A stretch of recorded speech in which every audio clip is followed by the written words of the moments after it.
En lontananza algo se ve que se acerca. No es un plato volador, no es Superman.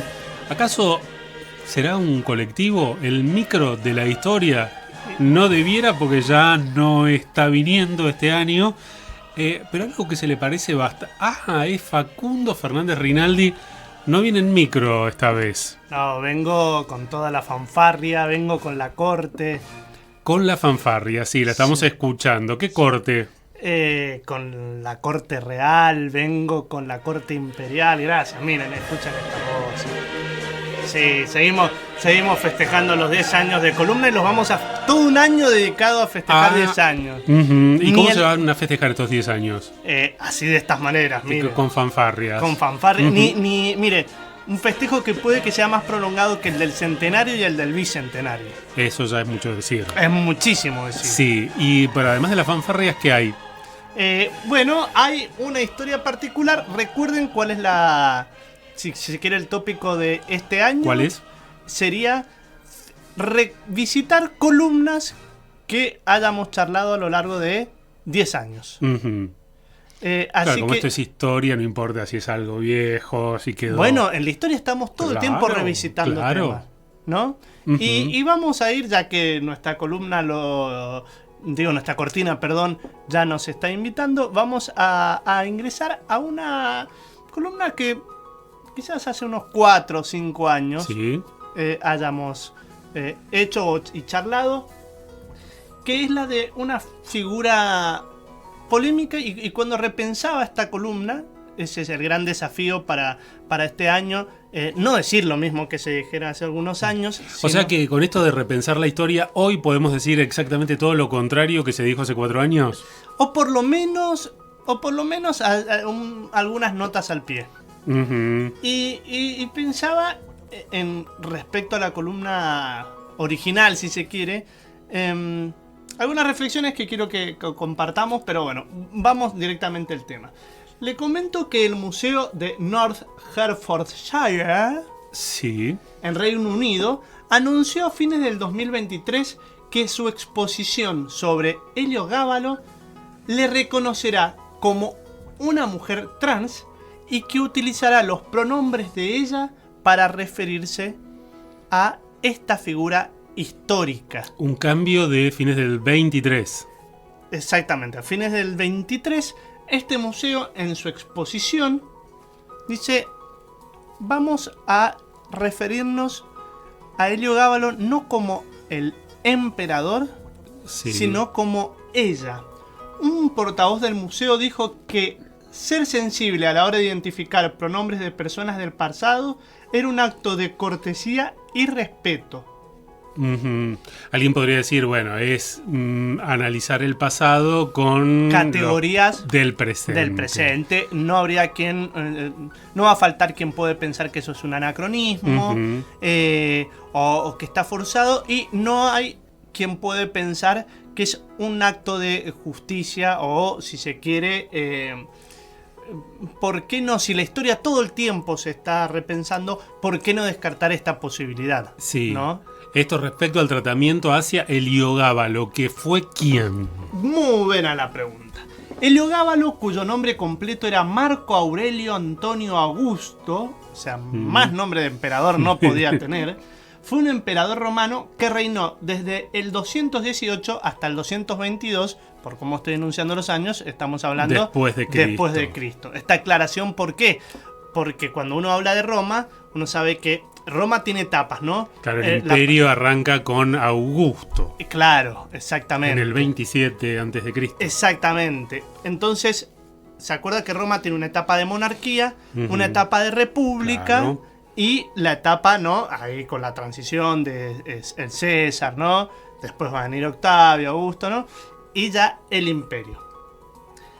Este Heliogábalo es conocido por su vida controvertida, que incluyó intentos de reformas religiosas y sociales, así como una vida personal muy polémica.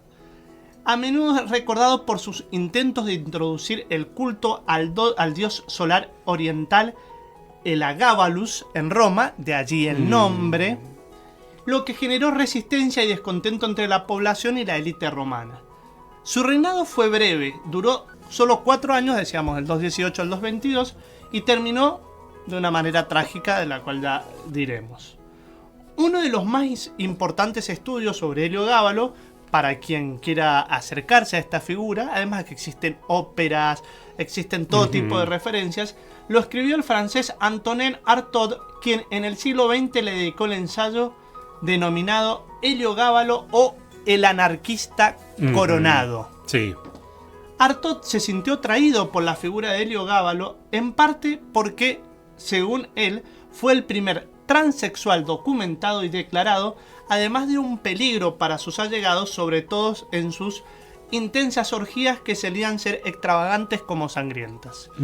Ha pasado a ser como uno de los peores emperadores, o sea, recordado como uno de los peores emperadores de la historia romana, pero yo hoy por hoy me pregunto, revisitando este tema... ¿Cuánto prejuicio ha habido en esa consideración? Exactamente. Teniendo otros emperadores, tales como Nerón, por ejemplo. Calígula. Si los actos... ¿Cuánto hay de registrado de los actos que se le adjudican a Heliogábalo? ¿Y cuánto hay de reescritura y revisitar al personaje con la mirada de moral, si se quiere, y de los valores post a Heliogábalo, desde la cristiandad en adelante? Dicho de otra manera, ¿habría habido lugar para una buena calificación de un emperador que se considera el primer transexual de la historia? Sí, exacta. Está buena la pregunta, si se quiere, de retórica. A ver, por su final sería mentira decir, o nos faltarían quizás pruebas, o sería muy forzado la tesis de decir, bueno, para los romanos quizás no fue tan malo. Para la élite claramente sí lo fue, porque si no, no se explica el final que tuvo. Ahora, no fue el único que tuvo ese final, no fue el único político, y quizás luego se puso el eje mucho más en esto de ser el primer transexual o la primera mujer hombre. Pero siguiendo una cronología, antes del final estuvo el principio. Exactamente. Arranquemos. ¿Qué Así pasó con esos? ¿Cuántos fueron? ¿4 años? 4 años. Nacido en la ciudad de Mesa, la actual Homs, en la provincia romana de Siria, Heliogábalo ejerció como un sacerdote del dios solar El Gabal, hasta que su abuela, Julia Mesa, hija de Julio Baciano, sacerdote de esta divinidad, planeó para él un futuro distinto y alejado de su patria en Siria. Es decir, figura clave, la abuela. Tras la muerte de Caracalla a manos de Marco Pelio Macrino, Julia Mesa, tía del emperador asesinado, Caracalla, porque era hermana de Julia Doma, madre del emperador asesinado Caracalla, seguimos hablando de la abuela, se encargó de fomentar una revuelta entre las legiones para conseguir que su sobrino, Heliogábalo, nosotros hoy le decimos Heliogábalo, en su momento, en el momento que estamos hablando, no era conocido de esta manera, ¿no? Un muchacho que tenía tan solo 14 años de edad y con 14 años de edad fue nombrado emperador de Roma.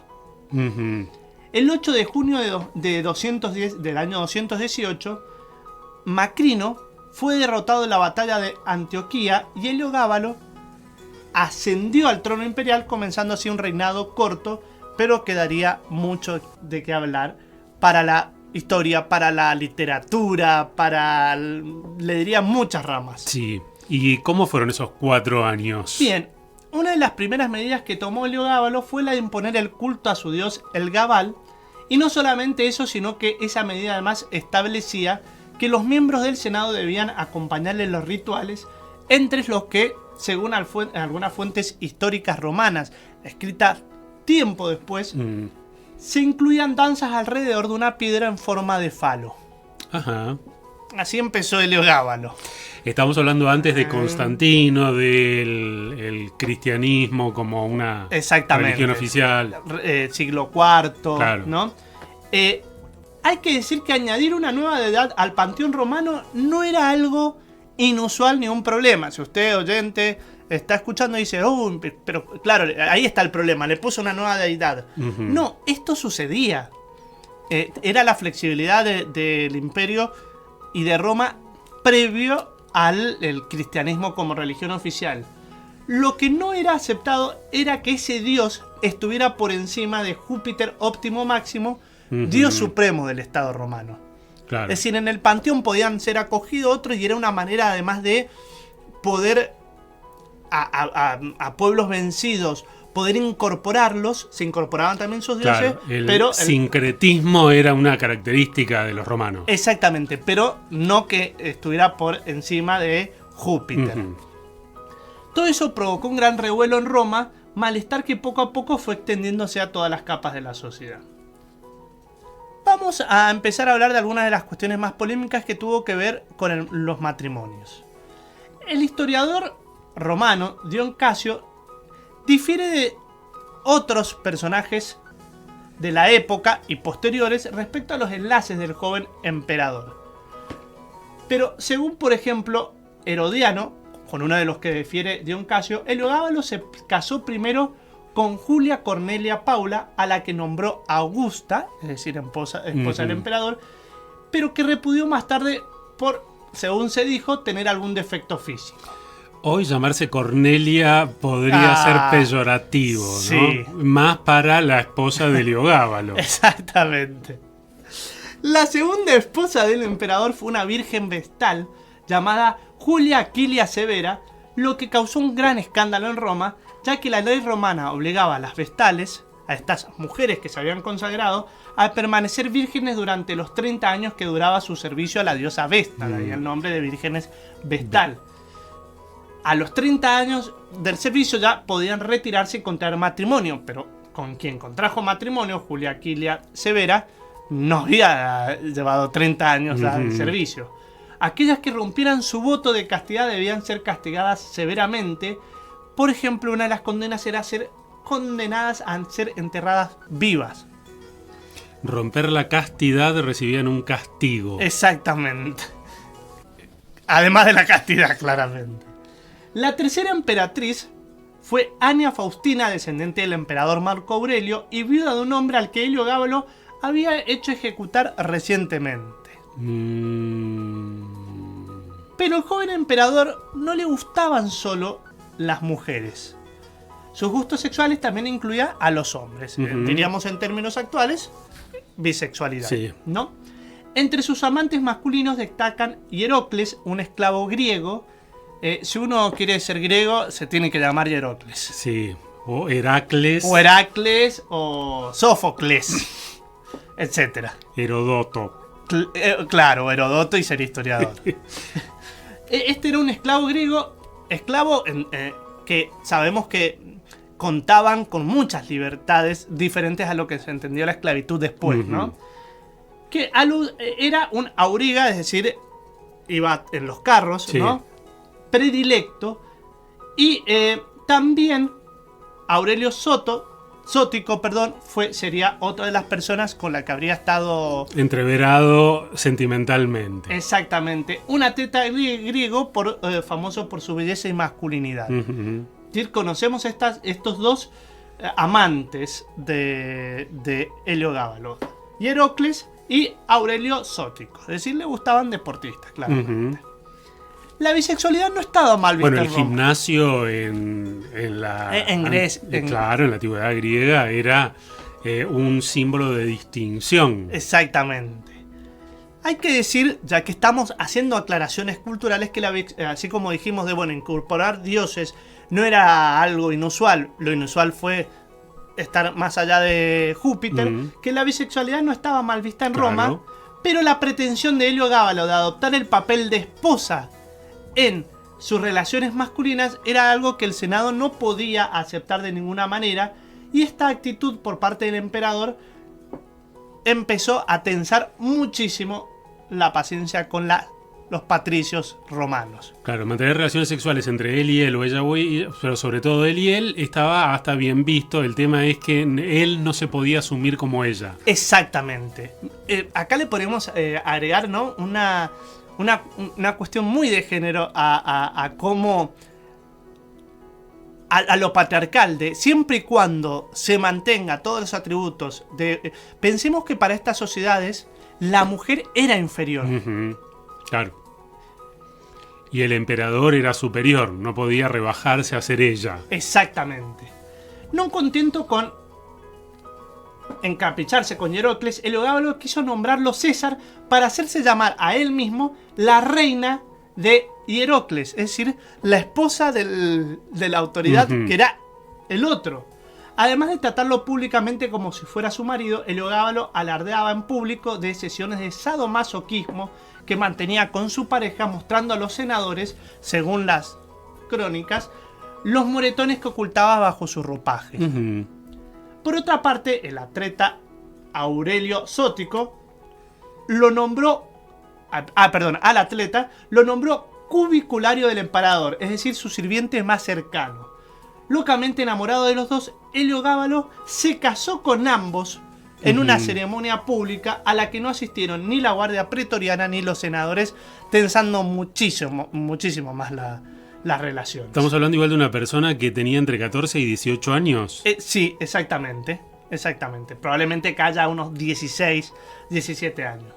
Cuenta Dion Casio, este historiador el romano al que nos estamos refiriendo, que a Heliogábalo le gustaba mucho pintarse y arreglarse como una mujer, depilarse y llevar pelucas, lucir joya y vestir con sedas de vivos colores. Sigue contando el historiador que una de sus principales aficiones era la de prostituirse en tabernas y lupanares, y no solo eso, sino que se hizo instalar su propio burdel en las estancias del palacio. Sus principales aliadas eran las prostitutas de Roma, con las que compartía experiencias y consejos sobre cuáles eran las mejores posturas sexuales para dar y recibir placer. De Heliogábalo se ha dicho de todo, incluso cosas que claramente se han incorporado siglos o hasta un milenio o más después. Se ha llegado a decir que llegó a ofrecer cantidades astronómicas de dinero al médico que fuera capaz de sustituir sus genitales masculinos por femeninos. Si esto fuera cierto, como el francés a quien nombré antes, estaríamos hablando del primer caso documentado, al menos para Occidente, de transexualidad. Pero no está comprobado que eso haya ocurrido. Lo que tenemos son estos dichos de un historiador posterior de Roma, no actual, sino también del siglo III. Habría que ver si las cirugías se habían desarrollado tanto para ser capaces de... No, eso también está registrado. La frustración cuando se le explicaba que eso no podía. No podía ser. Una anécdota que recoge la conocida Historia Augusta, es decir, una historia imperial romana, cuenta que durante un banquete, cuando ya todos los invitados estaban bastante embriagados, del techo de la estancia empezaron a caer pétalos de rosas sobre los asistentes. Al principio la cosa resultó agradable, pero los pétalos caían sin cesar y en tal cantidad que acabaron asfixiando a muchos de ellos ante la mirada satisfecha de Heliogábalo. De hecho, uno de los cuadros que acompañan, y ustedes lo pueden buscar, la vida del emperador, es Las Rosas de Heliogábalo, pintado por Lorenz Almatadema en 1888. En él se muestra una escena ficticia de un banquete en el que el emperador está rodeado por un mar de pétalos de rosas que caen del techo. Pero tanto el cuadro y el relato literario se basan en la imagen estereotipada de un emperador hedonista y excesivo, aunque no hay ninguna fuente histórica que hable realmente de este hecho. O de otros como que hizo comer en una orgía uvas y racimos de uva ficticios de mármol y que la gente se la tuvo que comer y que por eso murió. Estos relatos parece que vinieron a intentar dejar una imagen clara luego del asesinato. Relatos a posteriori. Exactamente. A pesar de que iba de camino a convertirse en uno de los emperadores más odiados de la historia. Casi contamos el final, que fue asesinado. Exactamente, pero ya vamos a eso vamos justamente. Heliogábalo hizo algo muy inusual y acá me parece interesantísimo decir esto.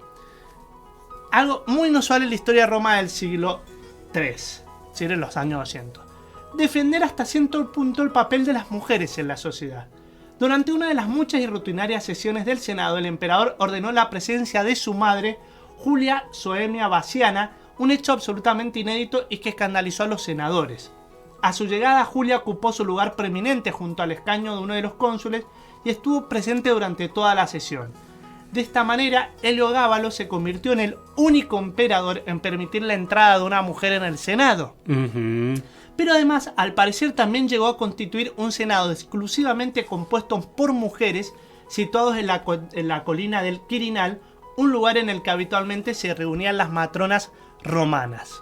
Me llama la atención, entre paréntesis, que la madre era Julia y sus mujeres también eran Julias. Bueno, nombre que adoptaban, se solía adoptar el nombre patricio y de las élites romanas. Entonces, también uno podría preguntarse si toda la construcción, que usted bien decía, posteriori, no tiene que ver con aquello que fue considerado una ofensa en la esencia misma patriarcal de la cultura romana. Sí. Esto que decíamos, bueno, él se convirtió en mujer, este deseo, trajo a mujeres al Senado, que no se podía, constituyó un Senado aparte. Al final sería su propia abuela quien lo había llevado al poder, Julia Mesa, la que tomaría la decisión de poner fin a todas aquellas insensateces, dice el francés, que no hacían más que desestabilizar las instituciones del Estado. El primer paso fue convencer a Heliogábalo de que renunciara a convertir en César a su esclavo y que en su lugar nombrara a su primo Alejandro Severo. Heliogábalo aceptó la imposición hasta que se dio cuenta de que Alejandro era el preferido de la guardia pretoriana y entonces dijo, no, ojo con este, porque me quieren poner a alguien de las milicias, ¿no? De la guardia además más... Tú también, Alejandro. Exactamente. No aguantó más la situación y desencantado con su emperador en el año 222, los pretorianos, algo que después van a hacer muchos, se amotinaron y asesinaron a Heliogábalo, que apenas tenía 18 años, y a su madre. Ambos, se dicen, murieron abrazados. Y mire la hazaña, según las crónicas. Antes de que sus restos fueran arrojados al Tíber, como si se tratara de personas de los más exactamente, los decapitaron y arrastraron sus cuerpos desnudos por las calles de Roma. Como era de esperar, el amante de Heliogábalo corrió la misma suerte, y como él, muchos otros miembros de la corte de uno de los emperadores quizás más blasfemados de la historia de Roma. Después de su muerte, su sucesor Alejandro Severo intentó deshacer algunas de las reformas religiosas y sociales para ahora sí restaurar la estabilidad del... Anacrónicamente nos preguntamos, ¿patriarcal imperio romano? Bueno, ¿no será por el libertinaje que lo cuestionaron? Porque digamos que esa también era una pauta de los emperadores. Por eso en términos muy generales. ¿Cuál fue la gran crítica y qué es lo polémico del que hasta el día de hoy sigue siendo descrito como uno de los peores? ¿Qué hizo de diferente respecto a los otros? La crueldad no es exclusividad. Orgías, bisexualidad, si se quiere, algo que tampoco. Quizás lo diferente fue una diferente elección respecto a su género y la participación de las mujeres en la política. Nos preguntamos si eso no fue lo que lo llevó a la muerte y a la gran condena y a la construcción imagen que se hizo, incluso que se siguió alimentando a lo largo de los siglos y de los siglos patriarcales. Amén. ¿Cómo cerrar musicalmente este espacio de Heliogábalo? Bueno, en estas búsquedas que uno hace, me encontré con una banda rosarina, Cállese Hombre Horrible, si no me... que hace estas prácticas propias de Heliogábalo. Pobre, no voy a acosar a los muchachos, sino que largaron en el 2020 un álbum que se llamó Heliogábalo. Y uno de los primeros cortes de este tema, álbum, fue el tema que vamos a presentar, que me parece que fue un poco como se desarrolló la vida y el imperio de Heliogábalo. Y se denomina A los Ponchazos. Facundo Fernández Rinaldi, muchas gracias. A ustedes.